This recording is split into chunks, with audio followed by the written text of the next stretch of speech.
And now, stay tuned for the program that is rated tops in popularity for a longer period of time than any other West Coast program in radio history. The Signal Oil program, The Whistler, transcribed by the Signal Oil Company for Christmas Eve to enable the entire production staff of The Whistler to spend Christmas Eve at home with their families.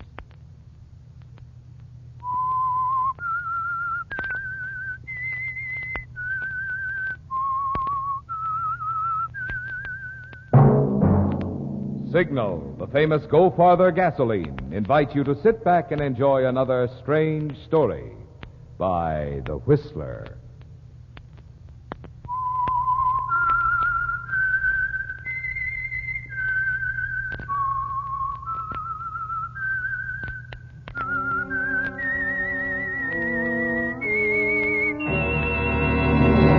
I am the Whistler, and I know many things, for I walk by night.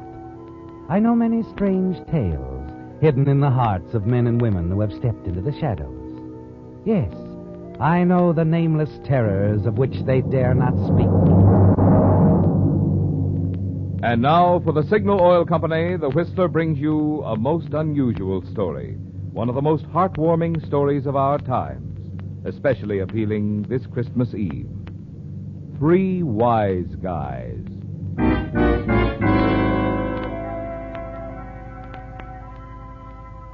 'Twas the night before Christmas, and all through the house not a creature was stirring, not even a mouse. Even Broadway, that glamorous avenue of make-believe in faraway New York, seemed empty, deserted. Most cafes and eating places were closed, but the doors of an occasional refuge for those hardy souls who prefer to walk alone were still open. Such a place was Good Time Charley's bar on 49th Street, where on another Christmas Eve, a series of unusual events began, ending in one of the most unusual stories Good Time Charley had ever listened to. At the moment, Charley is listening to the voice of a man named Al. As is well known to one and all, Charlie, I am not one to complain. But it strikes me that Broadway would bring very little tonight on the open market. I know you 10, maybe 15 years, Al. Until now, I don't know there is an open market. For the past 12 months that I know of, I am 100% legitimate. Honest, legitimate Al. Want another rock candy and rye? Without the rock candy? I very seldom indulge in alcoholic beverages. But in answer to your question, yes. Haven't seen you for a year, Al. Want to run over that part again where you tell me you're playing it straight for the past 12 months? As of last Christmas Eve, I am a 100% honest ticket scalper. I do not make a killing, but I get that good, warm feeling that comes with being 100% legit. It feels good to play it straight? Cozy. You want to tell me about it, Al? I do not mind if I do, Good Time Charley. It all begins a year ago tonight, right here in your strictly high-class drum. Blondie Swanson was here with me, remember? Yeah, I think I do remember, Al. Now, Blondie Swanson is one of the gentry which operates on that side of the law as very few call right, though Blondie himself always feels this is a matter of opinion. But Blondie is not concerned with his racket a year ago tonight. You are busy chauffeuring the bar, Good Time Charley, so maybe you do not notice the sad scene. Yep, it is last year, just about this same time, when Blondie comes in here, his big frame pretzeled with grief. Hello, Al. Well, hiya, Blondie. I see you are not so happy tonight. Why not join me in a medicinal rock candy and rye? Without the rock candy. I am fighting off a touch of grip. Okay, Al. I got a bad case of memories tonight. If rye can pack away the grip, maybe it can take a load off my memories. Hey, Charlie, 2 more rock candies and ryes, without the rock candy. I'll slide them down. Are these conversational memories, Blondie, or shall we give them the clamp? You recall a doll named Clarabelle Cobb, Al? Miss Clarabelle Cobb? Of course I do. She is well known to one and all on Broadway as a leading light with George White's scandal some years back. Yeah. Well, Christmas Eve is an anniversary for me. It was on Christmas Eve that Clarabelle left me to marry an honest guy in Akron, Ohio. Here you are. Oh, drink up, Blondie. Up to now, I remember Miss Clarabelle Cobb as a doll with Class A judgment. Why did she put distance between her and you? Well, Clarabelle was a gal that didn't care as much about how much money you had as she did where you got it. She felt that my role was ample but tainted. This is why she puts on the exit? Right. I can see now that she was right, but now it's too late. But there must be other dolls as beautiful and desirable, and not such quizmasters as to where the scratch comes from. I'll never look at another doll again, Al. They're there for other guys. Hey, Blondie. Huh? Blondie Swanson. Well, if it ain't the Dutchman. Oh, look, Al. Al, Blondie, Yuletide's all around. Oh, I cannot believe my eyes, Dutchman. I have not seen you in these parts for maybe a full calendar or so. I've been detained in the West. Oh, it's a sad story. And I can see that all you two guys need is one more sad story. But you're not going to hear none. I got good news for you. And you have come to the right place, Dutchman. I always get kind of down on Christmas Eve. What I'm going to tell you will give you a big lift. Blondie, you and me have pulled a few fast deals together, but I got one tonight that's the softest touch of all. Oh, you can listen, Al. We'll cut you in, too. I have turned down soft touches before, but not wishing to be rude, I will hear you out. Well, some months back, 3 other guys and me knocked off a tin safe in a factory over in Pennsylvania. It was a cinch haul on account of we received a dead center tip. The tip was on the level. So we stash 50 G's in our grip sack and get set to hit the open road. Something detained you? The cops. After hot blasting from both sides, I find myself alone on the lam with 50 G's in the grip sack. But it's not a clean getaway, and I figure it's better to find a hiding place for the dough, not wanting to be caught with the goods. I am beginning to get the idea. You're suggesting that the 3 of us go for this dough tonight and cut it 3 ways. That's the idea. It's in an unpopulated barn, under the floorboards. When I decide to go get it, the first guy I think of is you, Blondie. How about it? I must admit, I got no other plans, Dutchman. Nice of you to think of me. Count me in. How about you, Al? I am not generally known as a spoil sport, but this prospect frankly holds no appeal for me. I do not wish to join the party. This your final answer? Yes, Dutchman, you may quote me. I will not go with you.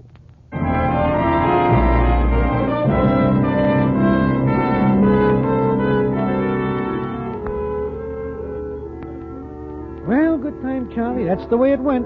I am certain I will not leave your bistro that night. I am negative to the whole scheme, and I'm nixing it loud and clear to one and all. So imagine my surprise at some later point to find myself warm and cozy in the back seat of the Dutchman's ancient velocipede, dogging it through the snow-covered countryside. The whole setting is so peaceful, I am catching small doses of snooze. But in between times, I cannot help but overhear the up-front conversation of Blondie and the Dutchman. You sure this is the right road, Dutchman? Certainly, I'm sure. I can fly this road blind if necessary. You are not flying blind now, so you must have noticed that the radiator is percolating again. I think we better stop and take on another load of snow. Guess we'll have to. But I sure hate these delays.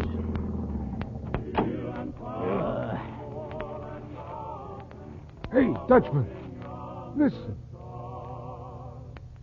Must be coming from that little church. Yeah. Come on, help put the snow in the radiator. Sounds real pretty, that kind of singing. You think that's pretty? Wait till you hear real music. The kind money makes when it's crisp.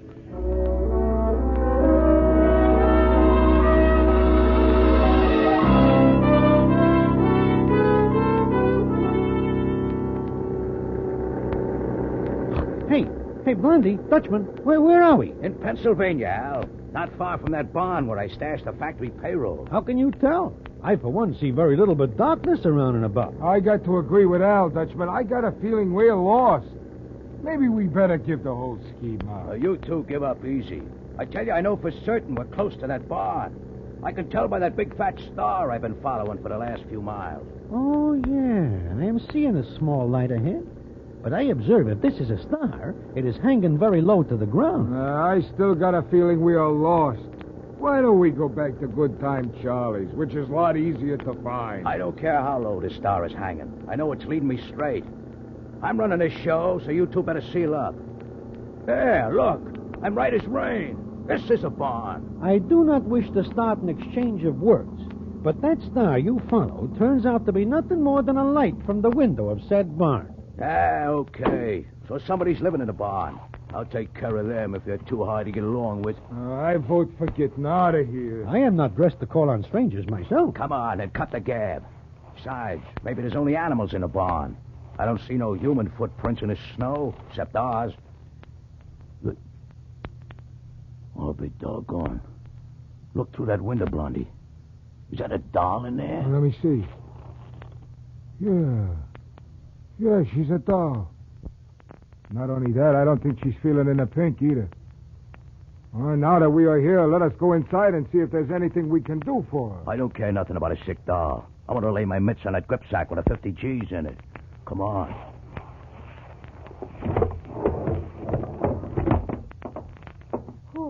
Who's there? Who are you? We mean no harm. We...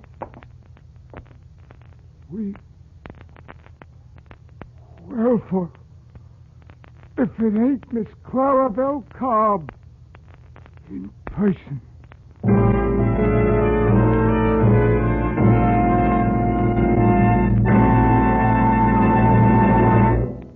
Friends, to all of you who have opened your homes to the Whistler, not only throughout the year, but even tonight on Christmas Eve, the Signal Oil Company has asked me to express their sincere appreciation for this privilege and pleasure. And we of the cast want to add our thank you, too. During the 8 consecutive years that the Whistler has been broadcast by Signal Oil Company, many of us have celebrated Christmas with many of you a number of times. And believe me, we're mighty proud that you consider us part of your entertainment family. Tonight, on behalf of Signal Oil Company and the independent signal dealers who serve you in the states of California, Oregon, Washington, Idaho, Nevada, Arizona, and Utah, I want to convey warmest season's greetings. May the many blessings of living in these United States of America enrich your holiday season and the new year.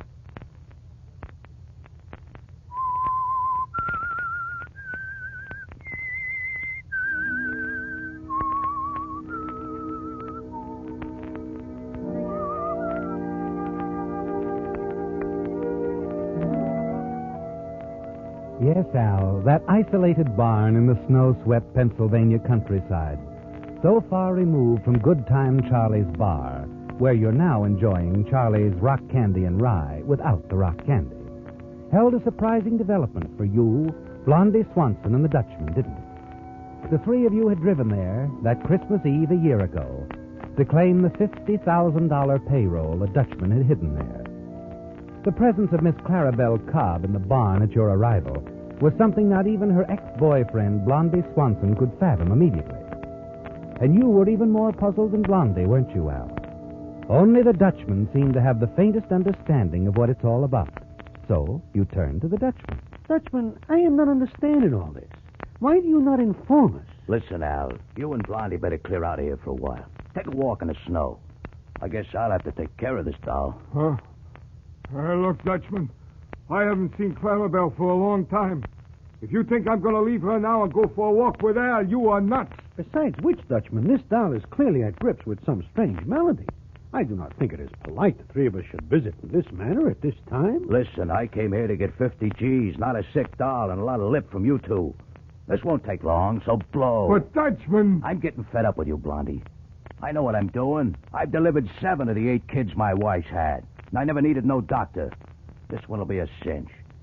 Now, will you get out of here?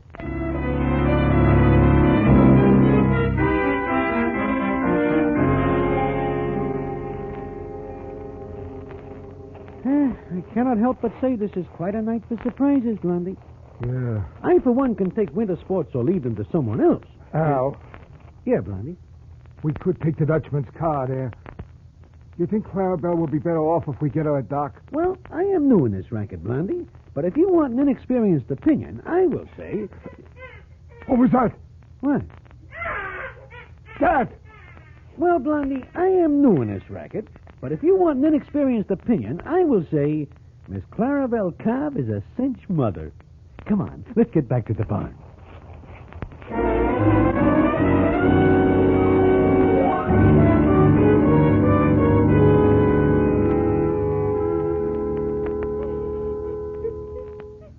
Oh, I wish you wouldn't cry, Clarabelle. No sense crying. Oh, Blondie. I know if all of a sudden I found myself with a brand new kid, I wouldn't be crying. Especially since it's such a beautiful kid. You really think he's beautiful, Blondie? Oh, I sure do. He's sleeping, huh? Uh-huh. Bless his heart. If he only gets a break. Oh, don't worry about him, Clarabelle. A beautiful kid like that, they love him in Akron. Oh, Blondie, there's so much I want to tell you. Yeah, but maybe you ought to sleep now yourself, huh? Not till I tell you, Blondie. You gotta know about everything. Why I'm staying here in Dr. Kelton's barn. About Joe, my husband. He's in such trouble, Blondie. He's in jail. Come on, Al. Let's go find the gripsack. I know right where it is.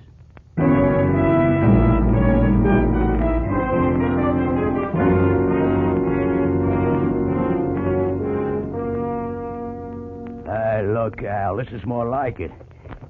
Yeah, it's all there. $50,000. A very likely sight. This is all that counts. A fat swatch of cash, especially if it's mine. Come on, let's get Blondie and clean out of this barn. You ain't going anywhere with that dough, Dutchman. You want to play that again, Blondie? Same song. I said you ain't going anywhere with that dough. Hey, you tell me what he said, Al. I don't like what I'm hearing. Blondie has mouthed the same identical words 2 times around, Dutchman. And I, for one, get the impression he means it. I do. You didn't tell us the whole story of this dough and how you came by it, Dutchman. Now listen, Blondie. No, I've been listening. I heard everything you said about this factory payroll job you pulled, and you never did say anything about trussing up the bookkeeper at the factory that night. So what? Not only that, you make it look like it's an inside job and leave the bookkeeper to take the rap. So they got to nail somebody for it. Why are you building such a case for this cluck bookkeeper? This cluck bookkeeper, Joseph Hatcher, happens to be Clarabelle's husband. That's his kid you delivered, Dutchman. No kidding. No kidding. Did Miss Clarabelle Cobb tell you all this, Blondie? She told me plenty. This Joseph Hatcher's been cooling in the clink ever since. He was doing a special bookkeeping job for this factory. Came here from Akron to do it. He's a right guy, an honest guy. Or can you understand that, Dutchman? Here, Blondie, here's something honest I understand. Yeah, a gun. Easy, Dutchman. Shut up, Al. Now, look, Blondie, I've been patient with you. I know you're soft for this doll, and that's your business. But you're interfering with mine, Blondie, and I don't like that. Now, let's get out of here with the dough, and quick. I said, come on, let's get going. Dutchman, please put the iron away. It is not in keeping with the season to pull a heater on Blondie. In addition to which, the shouting is apt to wake that kid, who is a pretty tired character like his mama. Well, now you're going soft, Al. What's with you two? Listen, Dutchman. Clarabelle's husband don't know she's living in this barn. When she heard they'd sorted him away on a bum rap, she came here to try to help him. And she found out she was going to have a kid, and she looked up a doc here, a guy named Kelton. Clarabelle's got no dough. But Doc Kelton gives her first-rate care all up to now. Even fixes it so she can stay in his barn. It is not great, but it beats living in a snowbank. Stow it, will you? The heater, Dutchman. Hide it, huh? Yeah, okay. But I'm still running the show, wise guys. And this is what we do. Blondie, here's the gripsack. Take my crate out there and find this Doc Kelton character. Pay him off for what he's already done for the doll. Give him some more for taking care of her and the kid from here on in. Then bring the gripsack back here, and we'll blow. Yeah. You bet, Dutchman. And you can tell this doctor a couple of things for me. Tell him to get Clarabelle and the kid to a hospital where they belong. Sure, Dutchman, sure. And tell him that till now we didn't need no doc. That the Dutchman took care of things perfect. And that Mama and kid are doing nice. Real nice.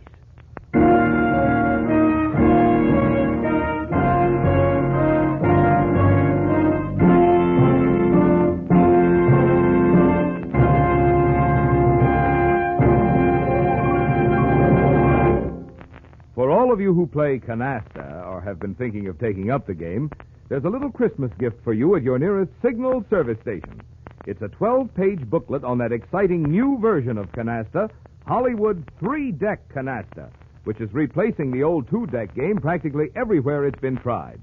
In fact, Robert Lee Johnson, the only Pacific Coast member of the National Canasta Laws Commission, says of this game, you'll never know how much fun cards can be until you've played this exciting new 3-deck game. It has completely replaced 2-deck canasta with all my friends in Hollywood. And friends, the booklet I mentioned is written by the man who devised this new game, so the rules are both complete and authentic. Right now, in fact, this booklet is being sold by leading department stores in 32 states. But you needn't buy a copy. One is waiting for you free while the supply lasts at any Signal service station. It is the hope of your Signal dealer that this fun-packed new version of Canasta will add to the card-playing pleasure of your holidays.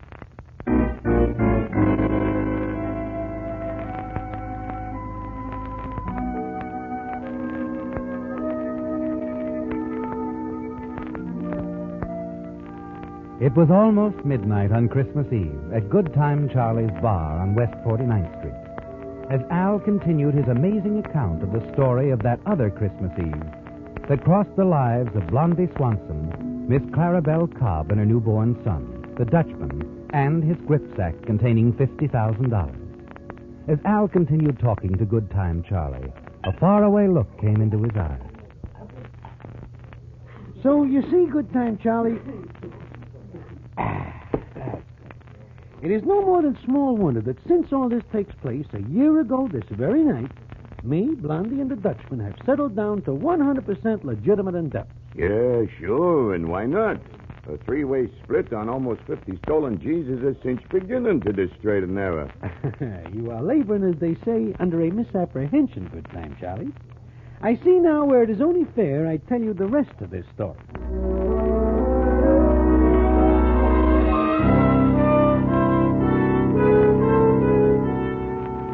After Blondie makes the deal with Doc Kelton to get Miss Clarabelle Cobb and her brand new kid out of that barn and into a Class A hospital arrangement, the three of us are once again in the Dutchman's hot rod, beating it along the streets of some pint-sized burg in Pennsylvania, thinking to leave this territory for them as wants it.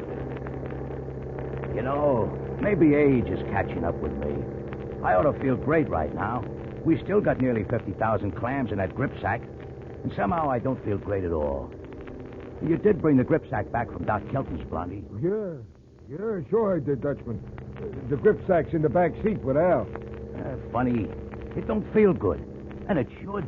Perhaps a touch of rock candy and rye, without the rock candy, would warm your heart, Dutchman. Oh, maybe so. Pass up the bottle. I am willing to do this, but the bottle will be of small comfort, as it is empty. Oh, well, thanks for nothing. Oh, well, just nudge the motor and we'll blow this burg. Get back to native territory. New York ought to look pretty good. Hey, better slow down, Dutchman. The law is gaining on you. Oh, great. Never saw such a night in my life.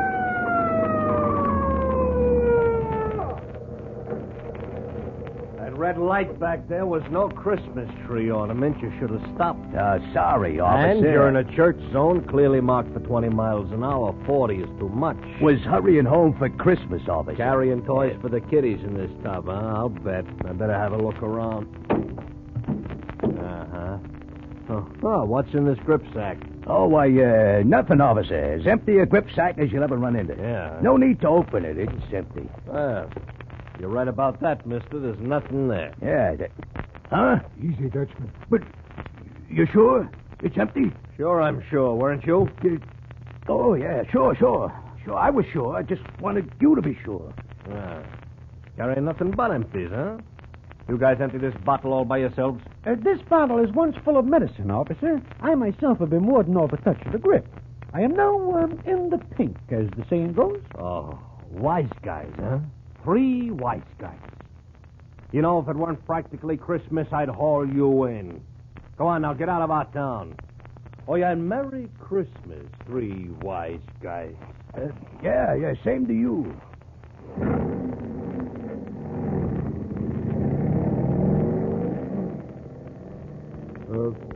Dutchman, You know, Blondie, a while back you accused me of not telling you the whole story of that factory payroll job.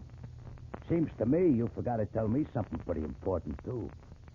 What is it about that gripsack being empty of nearly 50 G's that I ought to know? Well, I figured to fill you in, Dutchman. You see... Hey, look, Blondie. Dutchman, it's that same little church. Yeah. Oh, yeah.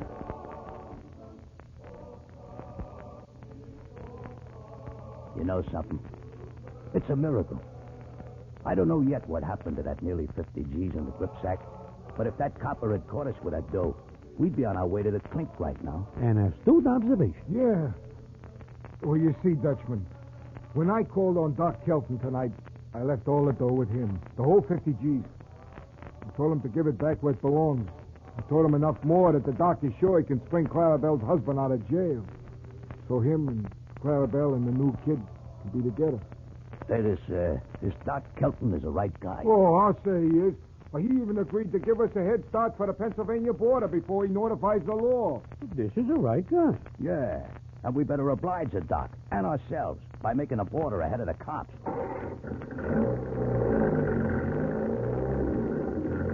Hey, you know, that copper was right. 3 wise guys, he called us. If we wasn't pretty wise, we'd have had all that cash on us when he pulled us over to the curb. I think it's a good idea we stay right on being 3 wise guys. I'm through stretching my luck. From here on in, I'm going to play it straight. And I'm still running the show, so you 2 wise guys are going straight with me. Okay? Okay. Agreed. Wonder how far it is to the border. They got a lot of funny little burgs here in Pennsylvania. What was that one we just left, Blondie? Oh, I saw a signboard back there a ways. That burg is known as Bethlehem.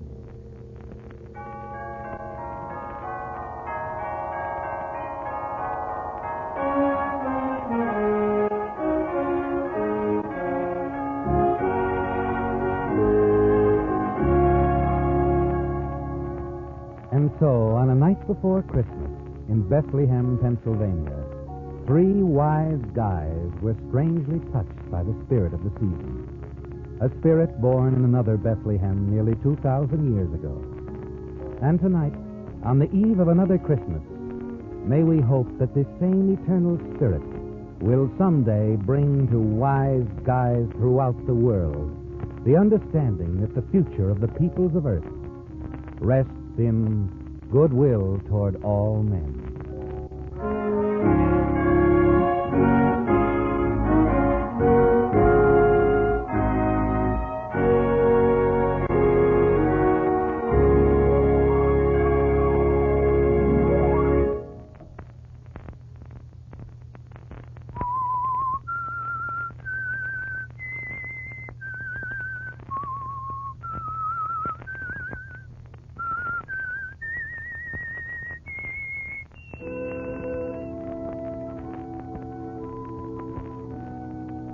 Let that whistle be your signal for the Signal Oil program, The Whistler, each Sunday night at this same time. Signal Oil Company has asked me to remind you. This week, it's especially important to drive at sensible speeds, be courteous, and obey traffic regulations, so some avoidable accident doesn't mar the holiday season for you.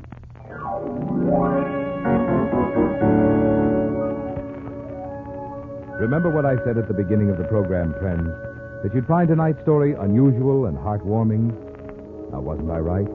I'm sure many of you recognized it as one of the late and great Damon Runyon's most famous tales. The radio adaptation was by Kathleen Height. Featured in tonight's story were Bill Foreman, John Brown, Marvin Miller, and Jack Moyles. The Whistler was transcribed and directed by George W. Allen with music by Wilbur Hatch and was transmitted to our troops overseas by the Armed Forces Radio Service. The Whistler is entirely fictional, and all characters portrayed on The Whistler are also fictional. Any similarity of names or resemblance to persons living or dead is purely coincidental. Remember at this same time next Sunday, another strange tale by The Whistler. Marvin Miller speaking for the Signal Oil Company.